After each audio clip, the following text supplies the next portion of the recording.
Oi pessoal, tudo certo? Voltamos para falar novamente de Legion. Hoje a gente tá aqui para falar sobre o 8º episódio da segunda temporada. Estamos nos encaminhando pro final da série e as coisas estão começando a acontecer de fato. Sério da temporada? Da temporada. Ah tá, ufa, achei que tinha alguma novidade que tinha sido Não, foi só um modo de dizer mesmo. Estamos chegando no final Sim. da temporada da série. E esse episódio eu tava olhando assim, eu tava viajando nesse episódio, porque foi, eu acho que o episódio mais maluco que teve até agora. Um dos mais, com certeza. Eu não entendi nada, em sua maior parte. E eu acho que teve a crítica social mais tapa na cara dessa temporada, em um dos interlúdios do Jon Hamm. Eu gostei muito porque a gente descobriu, enfim, onde é que tá o corpo do Farouk. Depois de toda a temporada crescendo pra isso, o Ptonomy dentro do mainframe do Fukuyama. A gente vê como é que o Fukuyama surgiu e tal, toda a história dele. Que ele é realmente um agente do governo, uma pessoa que se dedicou pra salvar o país dele. Se dispôs a guardar todos os segredos do país para que ninguém mais tivesse como tomar esse segredo. Exatamente. Porque ele tem aparentemente um poder, que nem o do Logan, de se curar. Então ele era a cobaia perfeita pra isso. E a gente vê essa realização da mente dele, essa fisicalidade da mente dele. E a mente dele é um grande computador. Exatamente. Onde o Ptonomy tá preso. E a gente descobre que o monge também tá lá. Ele também foi assimilado pelo Fukuyama, usando os Vermilion. E é muito interessante que o Ptonomy tá andando por ali, ele vê essas memórias, ele encontra o monge, assim que ele descobre, e ele consegue falar pro David por meio de um dos Vermilion que ele consegue controlar por um espaço muito breve de tempo.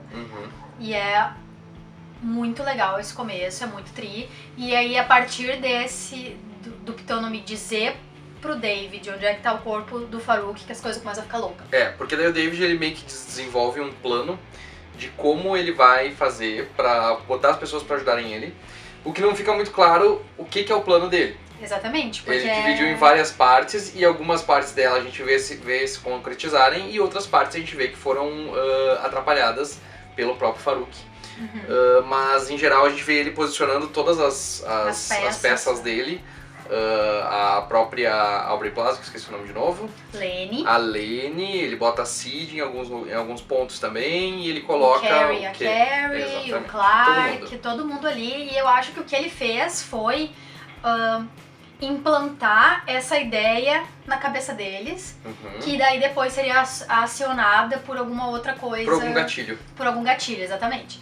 E eu também acredito que, apesar do Farouk ter conseguido pegar no final e conseguir impedir parte do plano dele de se concretizar usando a Melanie, naquela cena final que a gente vê, que foi extremamente bem feita também, eu acho que na verdade o David contava com isso também e provavelmente ele criou alguma plano secundário pra isso. E o plano primário dele é ir pro deserto caminhar. Né? E aí ele deixa um bilhete pra Cid, e a Cid vai atrás. E a gente vê os primeiros sinais do relacionamento deles meio entrando em colapso.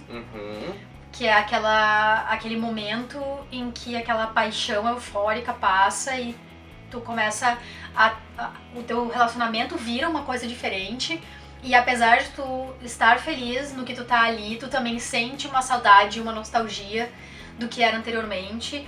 E isso é o que move a Cid a ir buscar ele.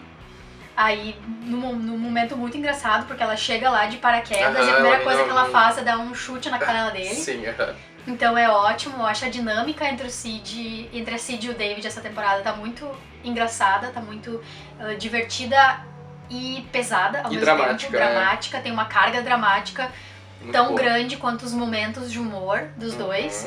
E eles entram em o que parece ser uma realidade alternativa. Não, uma realidade manipulada. O Le Désolé, ele é tipo assim um lugar perdido no tempo, vamos dizer assim. Eu acho que é uma encruzilhada de dimensões e a gente vê que as pessoas, parece que tem alguém que tá mudando de lugar o tempo inteiro, o lugar onde eles estão. O Farouk não encontrar o corpo Farouk dele. não quer encontrar, exatamente. Mas ele me parece ser uma projeção também de várias realidades diferentes, onde eles vão cruzando, onde às vezes avança no tempo, às vezes volta, inclusive na cena quando a gente vê eles dois mortos ali, então é É uma coisa que ele ainda não descobriu como ele faz pra sair dali.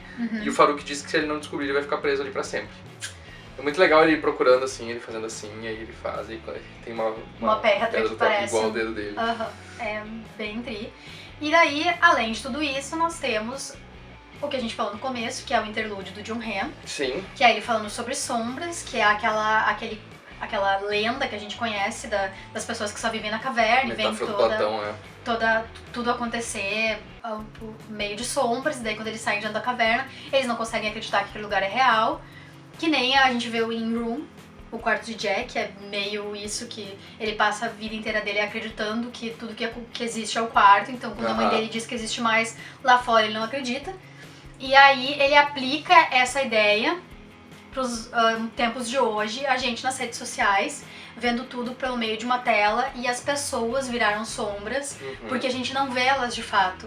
E esse é o momento mais perigoso da nossa psicopatia. Exatamente, eu acho que esse é o mal da nossa sociedade atual, que é a falta de empatia, que é a gente olhar pra tela do computador e a gente ver o perfil de uma pessoa, e pra gente aquela pessoa não é real, porque ela é só dados em uma tela, sabe? Ela não tá do nosso lado, a gente não consegue ver o efeito que a gente tem nela, então a gente faz o que a gente quiser, fala o que a gente quiser, sem nenhuma consequência a respeito disso, e é triste. Me deixa muito decepcionada com a humanidade. Eu quero ver em que forma isso vai se aplicar também na história, porque a gente vê que o Farouk, por mais que ele seja um pau no cu do caramba, ele vai lá, pede pra mulher a informação, e quando ela diz assim, tu vai me dar o sonho eterno, e ele diz, eu vou. Então ele ainda tem um pouco de piedade com ela, ele ajuda ela, ele trata ela como uma pessoa, mas eu não sei se isso é em relação ao David, que começa a ver as pessoas mais como maquininhas, peças do plano dele, não mais como pessoas e amigos dele, como ele achava. Talvez seja isso, então, que a gente tá vendo ele perder a sensibilidade. A gente também vê a mente dele falando com ele mais, né?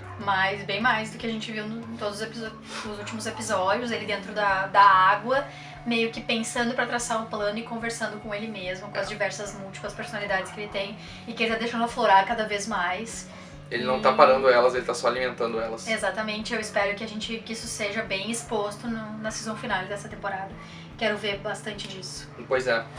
Mas eu gostei bastante, eu achei bem legal a ideia. Eu acho que agora finalmente ele começou a se encaminhar para um desfecho. E começou a dar algumas respostas, cada vez mais respostas. E olhando, acho que num todo, a gente começa a fechar um diagrama do que está acontecendo, do que deve acontecer nos próximos episódios e de que forma deve se encerrar a temporada. Ótimo episódio, Misa. Sempre bom. Sempre ótimo. Legion pra mim tá sendo a melhor série do ano. Contem pra gente nos comentários o que vocês estão achando de Legion, o que vocês acharam desse episódio, se vocês têm alguma teoria do que vai acontecer nesses últimos 3 episódios que a gente tem agora, né? Vai até 11 episódios. Sim.